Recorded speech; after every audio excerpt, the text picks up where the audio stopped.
For today's video guys is mag-asimbol tayo ng upuan ng alaga ko. Nako! At ako'y hindi lang ko niyang kundi taga-asimbol pa ng kanyang chair. Nako. Iwan ko, hindi ko maintindihan kung paano. Basta sundin lang daw ito, sabi. Kaya tingnan natin, subukan natin kung alam natin itong gawin. Ako.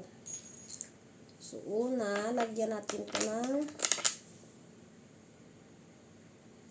ito na ba yun?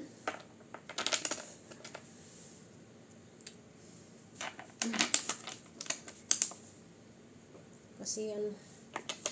Pero actually, madali lang daw to guys. Ito rin yung pang ano natin.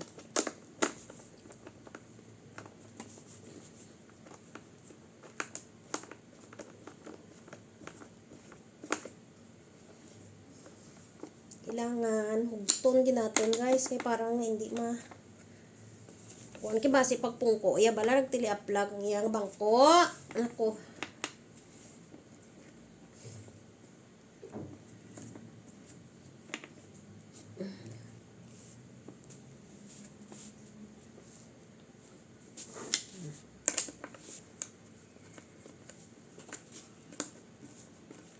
kadugay man siya.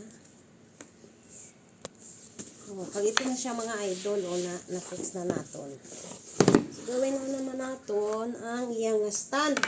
Kunan ko na naman ini. Tuslok, gulo, ay bala siya dyan. At ito na nga, ano to, anhon ini sa. Muni na sa igulo-gulo.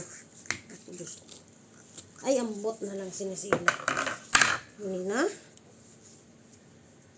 Tapos, anong dayon? Isut-sut lang.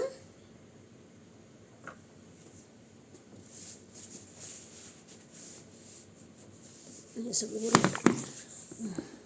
Kag nalipatan ko mga idol, may gulong gali ini siya. Butangan natin siya sa gulong para nga magdalagan. Dalagan.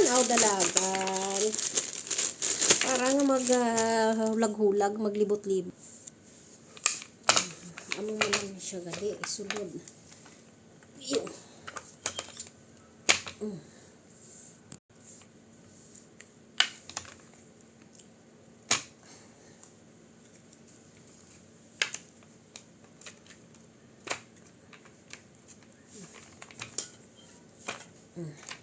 Kaya mo na siya.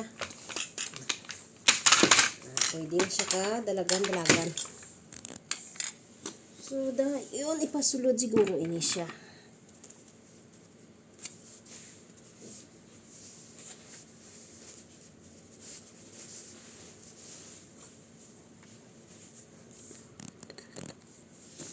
Kagari na siya guys. Oh! Ayan. Pwede na gid siya. Ayan. Ayan na siya.